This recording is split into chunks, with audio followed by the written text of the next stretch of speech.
प्रिय छात्रों, आप सभी को प्यार भरा नमस्कार। हार्दिक स्वागत है शिक्षा पॉइंट पर। आज शिक्षा निदेशालय का ये आकलन कार्यपत्रक है। आप ये कह सकते हैं कि ये टेस्ट पेपर है, जिसमें व्याकरणिक 2 विषयों को शामिल किया गया है।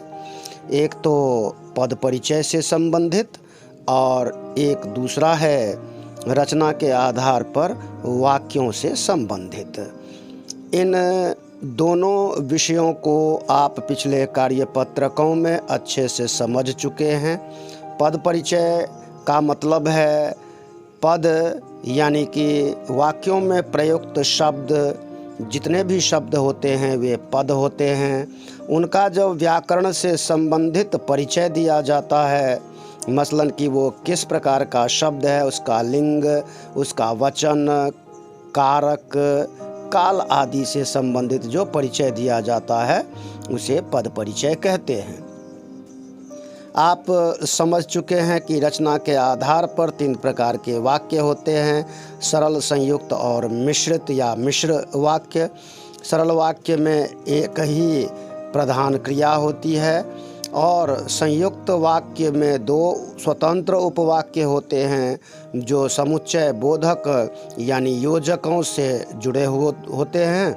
और मिश्रित वाक्य में एक प्रधान होता है और एक आश्रित यानी गौण होता है, जो दोनों ही वाक्य प्रधान और आश्रित उपवाक्य संबंध बोधक अव्ययों से जुड़े हुए होते हैं।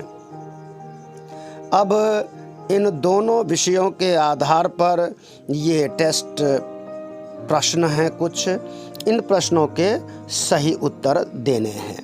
पहले है निम्नलिखित प्रश्नों के सही विकल्प के सम्मुख बने गोले को पेंसिल या पेन से भरिए। तो पहला प्रश्न है, वह पत्र लिखता है। इसमें रेखांकित शब्द है, पद है वह। तो वह क्या है? इसमें 4 विकल्प दिए हैं। चारों ही विकल्प थोड़ा बहुत गलत हैं। सही विकल्प इसका होगा, सही उत्तर होगा, ये वह शब्द जो पद जो है यह सर्वनाम है, प्रथम पुरुष है, एक वचन है, पुल्लिंग है और कर्ता कारक है। दूसरा शब्द है, राम ने रावण को मारा। वाक्य में रेखांकित पद का परिचय है, रावण रेखांकित पद है।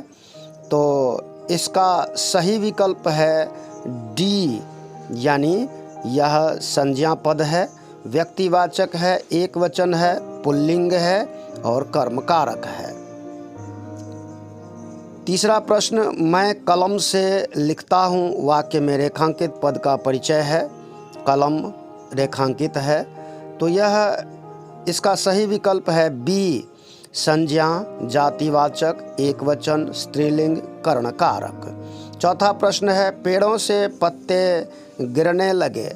वाक्य में रेखांकित पद का परिचय है, पेड़ों से। ये डी इसका सही विकल्प है, संज्ञा, जातिवाचक, बहुवचन, पुल्लिंग, अपादान कारक। पांचवा प्रश्न है, वाह क्या गोल दागा है। इस वाक्य में रेखांकित कोई पद है नहीं, लेकिन ये वाह शब्द जो है ये रेखांकित होना चाहिए था।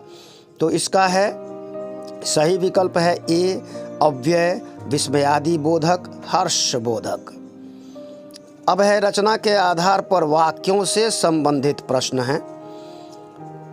छठा प्रश्न है, बच्चे मैदान में खेल रहे हैं। रचना के आधार पर वाक्य भेद है सरल वाक्य। ए इसका सही विकल्प है, सरल वाक्य। 7वां प्रश्न है, बरसात हुई और हम भागने लगे।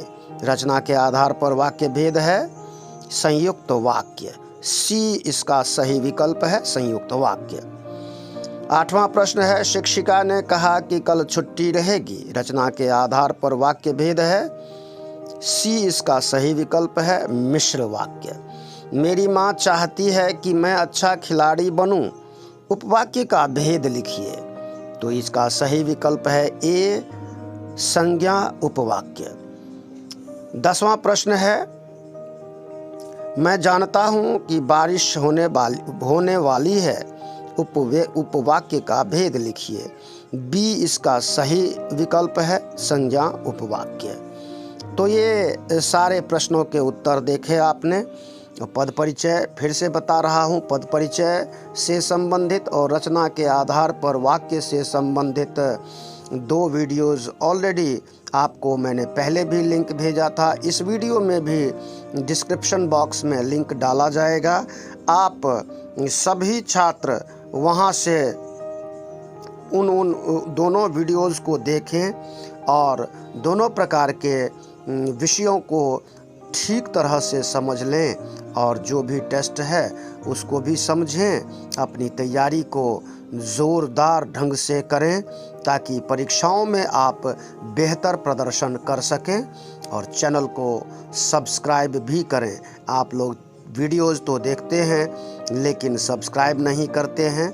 आप सब्सक्राइब करेंगे तो शिक्षा पॉइंट का मनोबल बढ़ेगा और आपके लिए ऐसे ही कार्य करता रहेगा। धन्यवाद, नमस्कार, जय हिंद, जय भारत, जय भारती।